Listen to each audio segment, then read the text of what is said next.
जय हिंद मेरे मित्रों और साथियों। आम जनमानस में एक ही विषय है, एक ही चर्चा है कि सरकार आखिरकार कब कठोर और महत्वपूर्ण निर्णय सरकार पाकिस्तान के खिलाफ लेगी। पाकिस्तान की सरकार, पाकिस्तान की सेना और पाकिस्तान में स्थित आतंकवादी जो कैंप है उनके खिलाफ, आतंकवादियों के खिलाफ कब कठोर कार्रवाई करेगी।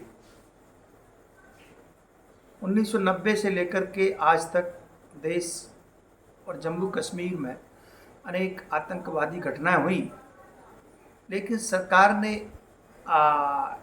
इन्हें घटनाओं के बाद अपने स्तर पर कार्रवाई की। सरकार ने अपने स्तर पर कार्रवाई की। उरी का हमला हुआ, सरकार ने अपने स्तर पर कार्रवाई की।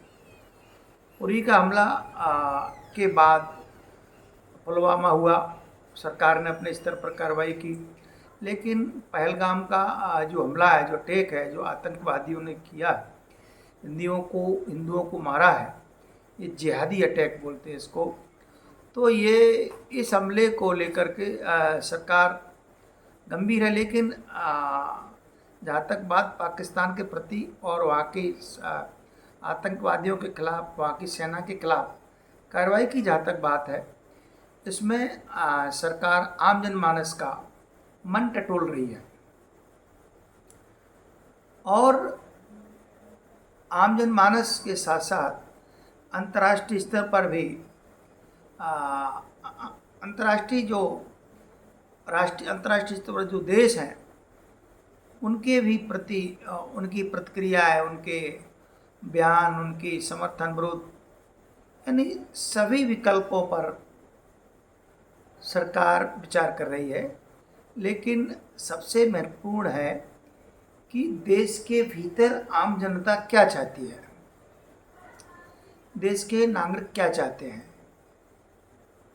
देश का विपक्ष क्या चाहता है, देश का बुद्धिजीवी वर्ग क्या चाहता है, देश का एक आम नागरिक क्या चाहता है।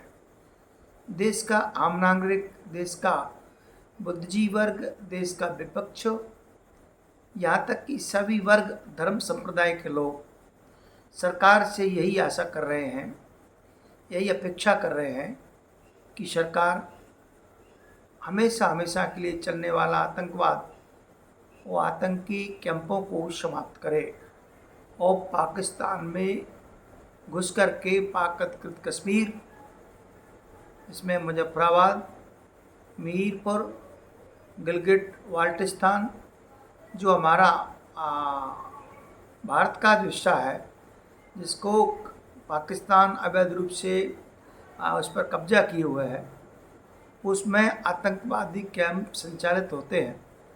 उन आतंकवादी कैंपों पर और आतंकियों पर सरकार एक ऐसा आक्रमण करे, एक ऐसा स्ट्राइक करे, एक ऐसा हमला करे कि हमेशा हमेशा के लिए आतंकवादी घटनाएं और आतंकवादी गतिविधियां पूरी तरह समाप्त हो जाए।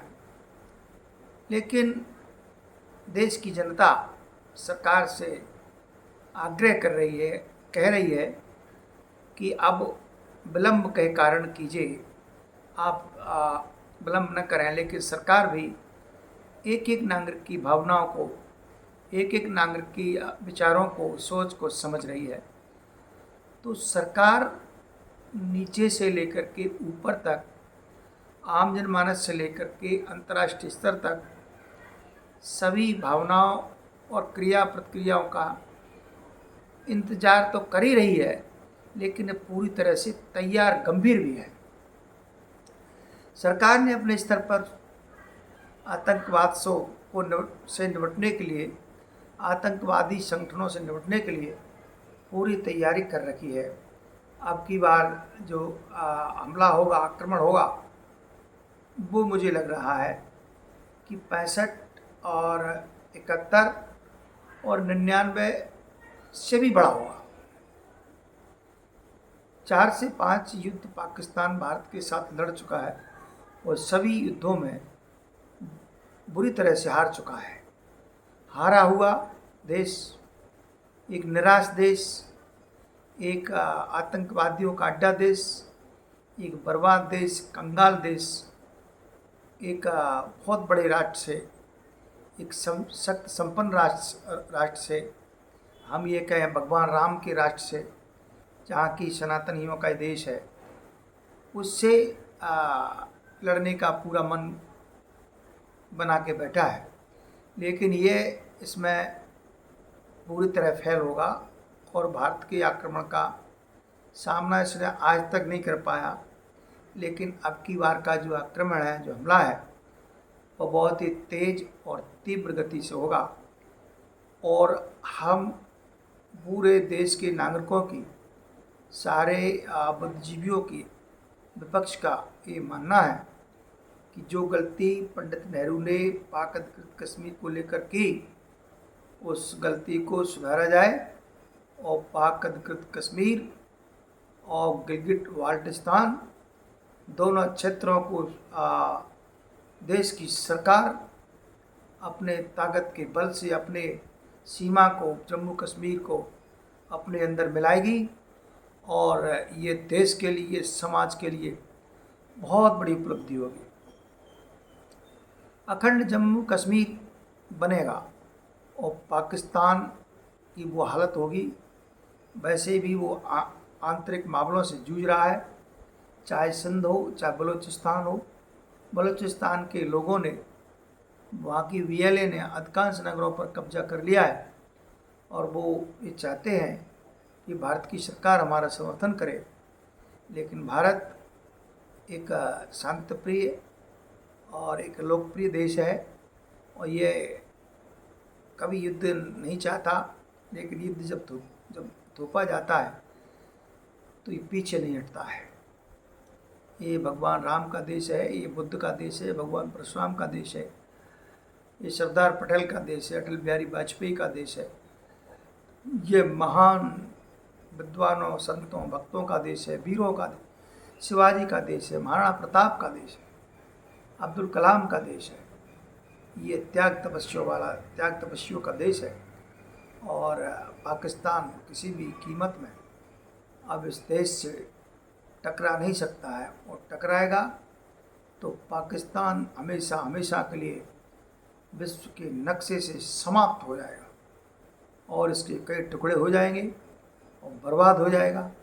वो हमेशा हमेशा के लिए आतंकिस्तान, रेगिस्तान पूरी तरह से समाप्त हो जाएगा और वो दिख भी रहा है। अंतर्राष्ट्रीय जगत में आज वो अलग थलग पड़ गया है। आज उसके साथ कोई भी देश ईमानदारी निष्ठा के साथ नहीं है। यदि कोई देश है तो वो धर्म के नाम पर और अपनी स्वार्थ के नाम पर हो सकता है, जैसे तुर्की और चीन है।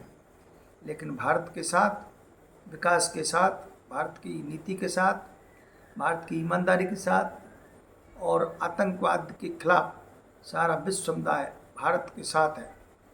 तो भारत को कार्रवाई के लिए सारे राष्ट्रीय स्तर पर और अंतर्राष्ट्रीय स्तर पर पूरी तरह अपना माहौल अनुकूल बना के तैयारी करके और पूरी तरह से आतंकवाद को समाप्त करने के लिए कृत संकल्पित है। जय हिंद, जय भारत।